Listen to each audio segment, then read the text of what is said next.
ఉన్న బంగారాన్ని విడిపించి ఆ రోజు ఆన్లైన్ రేటుకే మేము కొంటాం. Sharma gold company.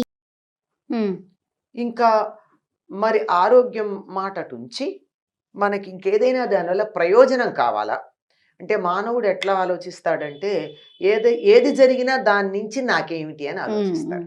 కరెక్ట్ అమ్మా. మరి అంతరిక్షంలో జరిగే ఈ గొప్ప విన్యాసం ఉందే దీనివల్ల నాకేమిటి ప్రయోజనం అంటే ఆ సమయంలో గ్రహణం అంటే పట్టడం అన్నాం కదా, పట్టు ఎక్కువ ఉంటుంది. అందులోనూ సూర్యుడు ఆత్మకారకుడు. అందువల్ల ఆ సమయంలో ఏది తీసుకున్నా పట్టుగా ఉంటుంది. కనుక పూర్వం ఏదైనా మంత్రాలు ఇస్తే గ్రహణ సమయంలో ఇచ్చేవాళ్ళు. గ్రహణం వస్తోంది, ఏదో దిష్టి మంత్రము, ఆ మంత్రము, కామెర్ల మంత్రం ఇట్లాంటివి ఉంటాయి కదా చిన్న చిన్నవి. ఈ మంత్రం పెద్ద పెద్దవి కూడా ఆ సమయంలోనే ఇచ్చేవారు. ఆఖరికి శివుణ్ణి ధ్యానం చేస్తున్నటువంటి పోతనామాచ్యుల వారికి కూడా రామచంద్రమూర్తి దర్శనం ఇచ్చి భాగవతం అనువాదం చేయమని చెప్పింది కూడా గ్రహణ సమయంలోనే. అంత అద్భుతమైన సమయం. ఆ పట్టు ఉంటుంది, పట్టు ఉంటుంది, పట్టు. అందుకే పట్టు కాలం విడుపు కాలం అని చెప్తారు. గ్రహణం అంటే పట్టుకోవడమే కదా. అవునవును. అలా పట్టుకునేటటువంటి సమయాన్ని సద్వినియోగం చేసుకోవాలి అంటే ఆ సమయంలో ధ్యానం, జపం లాంటివి చేస్తారు. ఎంత చేస్తే మామూలు సమయంలో ఒకసారి రామ అంటే ఒకసారి అన్న ఫలితమే ఉంటుంది.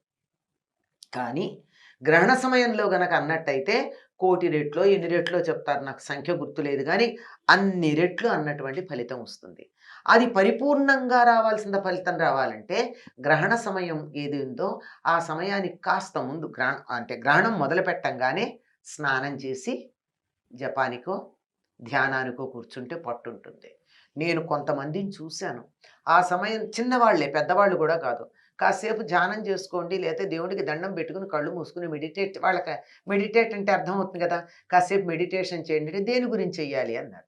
నీకు ఏది నచ్చితే అది, నీకు నచ్చిన దైవం ఎవ్వరు లేకపోతే నేను అన్న దాని మీద నీ మీద నువ్వే ధ్యానం చేసుకోమని. అందులో చాలామంది పిల్లలు ప్రాక్టికల్గా చెప్తున్నానమ్మా, చాలామంది పిల్లలు ఎంతసేపు ఉన్నారో చెప్పలేం. ఒక అమ్మాయి అయితే 3 hours అప్పుడు వచ్చినటువంటి సూర్యగ్రహణం 3 గంటలు కూర్చున్నట్టే కూర్చుంది కదలకుండా. అదే మొదటిసారి ధ్యానమో పాడో అన్నది మొదలు పెట్టింది. ఆ మెళుకు వచ్చాక ఎంతసేపు 10 నిమిషాలు కూర్చున్నానా అని అడిగింది. తనకు తెలియలా. అది ధ్యానం అంటే. పోనీ నిద్రపోయిందా అంటే లేదు, ఇలా కూర్చుంది వెన్ను ఇలా నిటారుగా పెట్టి, అంటే అలా అనుకూలంగా ఉండేటటువంటి సమయం కనుక దాన్ని సద్వినియోగం చేసుకునేటటువంటి వారు ధ్యానం చేస్తారు. ఆ తర్వాత విడుపు స్నానం చేస్తారు. ఎందుకంటే ఏదైనా ఒకళ్ళనొకళ్ళు పట్టుకున్నారు అంటే మనకు అంత మంచిది కాదనుకుంటాం కదా. ఆయన విడిపించుకున్నాడు అనుకో, అయినా సరే విడుపు స్నానం చేస్తారు. స్నానం చేసిన తర్వాత ఇక మామూలుగా ఇంట్లో దేవుళ్ళని వాటిని అన్ని కూడా శుభ్రం చేసుకుంటారు. ఎందుకు అని వెంటనే ప్రశ్న వస్తుంది. రావాలి కదా ఖచ్చితంగా. ఎందుకంటే ఆ సమయంలో మనకి అల్ట్రావైలెట్ రేస్ అన్నవి బాగా వస్తాయి భూమి మీదకి. అవి మనకంత క్షేమం కాదు కదా.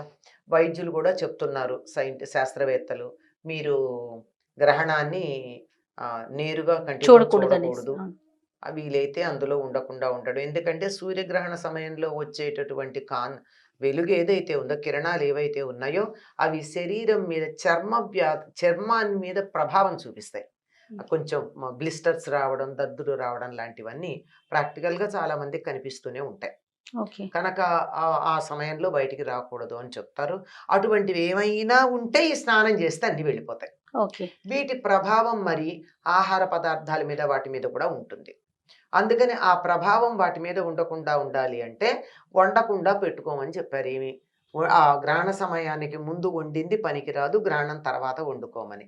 మరి ఊరగాయలు లాంటివి ఉన్నాయి కదా, పాడవకుండా పాలు పెరుగు ఉంటాయి కదా, వాటికి ఏమిటంటే దర్భ వేయమన్నారు. దర్భ దేనికి అంటే సహస్ర పరమాదేవి శతమూల శతాంకుర సహస్రగం హరదు మే పాపం దూర్వా దుస్వప్న నాశిని అని దర్భ గురించి చాలా గొప్ప విశేషాలు చెప్పారు. ఈ మధ్య కాలంలో కొన్ని సంవత్సరాల క్రితం మన దేశంలో చేస్తే మనం నమ్మం కదా, పాశ్చాత్యులు చేశారు. పాశ్చాత్య దేశాల్లో, అమెరికాలోనే అనుకుంటాను, గ్రహణ సమయంలో 2 గాజు గ్లాసుల్లో నీళ్లు పోసి దర్భ వేసి ఒకటి, దర్భ వేయకుండా ఒకటి సూర్యకాంతికి అదే బారు బయట పెడితే ఆ రెండింటిలోనూ తేడా కనపడిందట. దర్భ వేసినటువంటి నీళ్ళ కాంపోజిషన్ వాళ్ళ మాలిక్యులర్ అరేంజ్మెంట్ ఉంటుంది, దానికి దర్భ వేయని నీళ్ళకి రెండిటికి తేడా ఉంది కనుక దర్భ అక్కడి నుంచి వచ్చేటటువంటి ఆ కిరణాలు ఏవైతే ఉన్నాయో వాటిని నిరోధించి వాటి వల్ల వచ్చే దుష్ఫలితాలను పోగొడుతుంది అని వాళ్ళు ఒక పేపర్ ప్రజెంట్ చేశారు. ఓహో. వాళ్ళు చేస్తే నమ్ముతాం కదా మనం, చెప్తే అవును. తప్పదు. ఇప్పుడు ఇంగ్లీష్ లో చెప్తే వేదం అని చేత ఇంగ్లీష్ లో చెప్తే వేదం అమ్మా, ఈ ప్రస్తుత పరిస్థితి అలా అలాగే- నడుస్తుంది. అలా నడుస్తుంది కదా వ్యవహారం. అందువల్ల దాన్ని మన వాళ్ళు పూర్వం ఏం చెప్పారు, ఇప్పుడు మా ఇంట్లో ఇన్ని దేవుళ్ళు ఉన్నారు, నాకు ఓపిక లేదు, జ్వరంగా ఉంది, నేను గ్రహణం తర్వాత దేవుళ్ళని నేను శుభ్రం చేసుకోలేను, అన్ని లే స్నానం చేయడమే చాలా కష్టం అనుకునే పరిస్థితి ఉండొచ్చు. అటువంటప్పుడు దర్భ వేయండి. అక్కడ ఊరగాయలు ఉన్నాయి, ఊరగాయల మీద దర్భలు వేయండి. ఆ బియ్యం బస్తాల్లో నీళ్లల్లో ఉన్న నీళ్లల్లో కూడా దర్భలు వేస్తే అయిపోతుంది కదా. అవును. అలా అన్నింటిలోనూ దర్భలు తెచ్చి వేసినట్టయితే దాని దుష్ఫలితం ఉండదు. అందువల్ల జాగ్రత్తగా ఉండాలి అని చెప్తారు. అమ్మ, కొంతమంది అంటే హేతువాదులు మేము ఆ సమయంలోనే తింటాము, మేము ఎదురుగుండా బయటికి వెళ్తాము, మాకేం జరగలేదు, ఇలాంటివి కూడా వార్తలు వస్తూ ఉంటాయమ్మా. వార్తలు ఎందుకు, వాళ్ళు హాయిగా చెప్తూనే ఉంటారు, చూపిస్తూ ఉంటారు, ఛానల్స్ లో ప్రచారం కూడా చేస్తున్నారు. తప్పేం లేదు, వాళ్ళ నమ్మకం వాళ్ళది. కానీ ఉదాహరణకు ఒక్క మాట చెప్తానమ్మా, బాగా ఈ బయట బజ్జీలు అవి తింటూ ఉంటారు కదా, ఆ తింటూ ఉంటే కాచిన నూనెలోనే బజ్జీలు వేస్తే, కాచిన నూనెలోనే వేస్తే అది కార్సినోజెనిక్, క్యాన్సర్ కారణం అవుతుంది అని చెప్తున్నారు. ఒకరోజు తింటే క్యాన్సర్ వస్తుందా?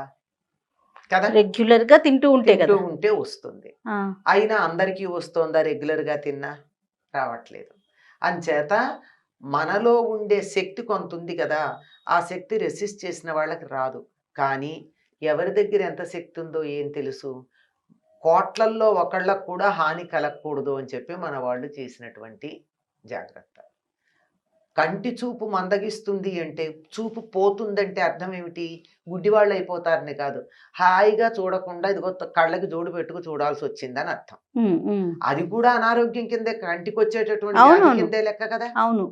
అట్లా ఆరోగ్యం ఉన్న స్థితి ఉన్నట్టుగా కాక తగ్గే ప్రమాదం ఉంది. ఆ తగ్గుదల ఎంత అన్నది వీళ్ళు ఎక్స్పోజ్ అయినటువంటి సమయం, తీసుకున్న ఆహారం, ఇంకా అనేక ఫ్యాక్టర్స్ మీద ఆధారపడి ఉంటుంది.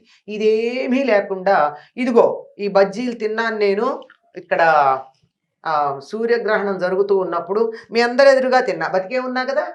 అంటే ఇప్పటికిప్పుడు బతికుంటేనా? కొన్ని స్లో పాయిజన్స్ లేవా?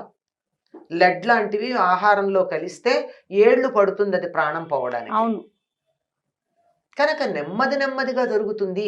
నెమ్మదిగా కూడా ఈ జనరేషన్స్ తరాలలో ఉన్నటువంటి పిల్లలు, భవిష్యత్ తరాల వాళ్ళు పుష్టిగా, బలంగా, ఆ జనరేషన్ అంతా బాగుండాలి, మన జాతి అంతా అని ఆలోచించి తరతరాల ఆరోగ్యం దృష్టిలో పెట్టుకుని చెప్పినటువంటి దీన్ని ఒక్క క్షణంలో ఇన్స్టెంట్ ఫుడ్ లాగా ఇన్స్టెంట్ డెత్ వస్తుందని అనుకుంటే ఎట్లా కుదురుతుంది? అవును.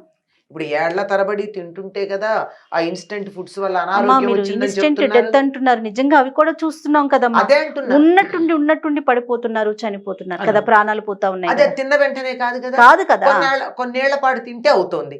అట్లాగే ఇట్లాంటి వరుసగా జరిగితే ఎప్పుడు ప్రమాదం వస్తుందో కనుక జాగ్రత్త పడమని చెప్పేటటువంటిది. ఈ సమయంలో జీవ ప్రక్రియ పూర్తిగా ఆగిపోతుంది అనేటటువంటి సంగతి మొక్కల మీద, జంతువుల మీద పరిశోధన చేసి చెప్పారు. మొక్కల్లో గ్రహణ సమయంలో, గ్రహణ సమయంలో జంతువులు కూడా విచిత్రంగా ప్రవర్తిస్తూ ఉంటాయి. వాటిల్లో కూడా జీవ ప్రక్రియలో తేడా ఉంటుంది. ఇప్పుడు పగటిపూట అనుకో సూర్యగ్రహణం అయితే మనం గుర్తుపడుతున్నాం, చంద్రగ్రహణం రాత్రిపూట గుర్తుపట్టేది ఏం లేదు కదా. జంతువులు తిరగట్లేదు కదా, పడుకునే ఉంటాయి కదా, పాపం ప్రకృతి నియమాల్ని పాటిస్తాయి. మరి అట్లాంటప్పుడు కూడా వాటి జీవ ప్రక్రియలో మార్పు వచ్చింది అని చెప్పి శాస్త్రవేత్తలు చెప్తున్నారు. మరి మనలో రాదని ఎట్లా అంటాం? మనలో తప్పకుండా వస్తుంది కదా. పైగా గ్రహాల యొక్క ప్రభావం భూమి మీద లేదు అనడానికి వీల్లేదు, అస్సలు లేదు. అది పూర్తిగా దాన్ని బట్టే మన జీవితం అంతా ఉంటుంది, జాతకాలు చెప్తామని కాదు అక్కడ అర్థం. వాటి ప్రభావం ఉంటుంది. ఉండకపోతే ముందరే అనుకున్నాం కదా, సూర్యుడు ఉదయిస్తున్నాడంటే మెలకు ఎందుకు వస్తుంది, శరీరంలో మార్పులు ఎందుకు గమనించుకుంటున్నాం. ఇవన్నీ జరుగుతూ ఉన్నప్పుడు ముఖ్యంగా మనం గమనించకపోయినా చెట్లను చూస్తే తెలుస్తోంది. ఇలా లేచేటప్పటికి ఇలా వేలులాగా ఉండేటటువంటి మందార పువ్వు 7ో 8ో అయ్యేటప్పటికి ఇలా విచ్చుకుని ఇలా చెయ్యిలాగా తయారవుతుంది. కదా. అవును. ఇవన్నీ ప్రత్యక్షంగా చూస్తూ వేటి ప్రభావం లేదని ఎట్లా అంటాం? ఉమ్.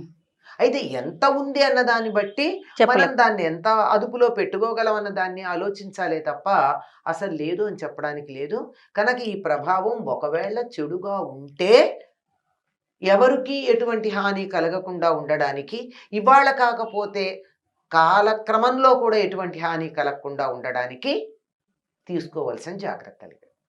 రైట్. నమస్తే. నమస్తే అమ్మ.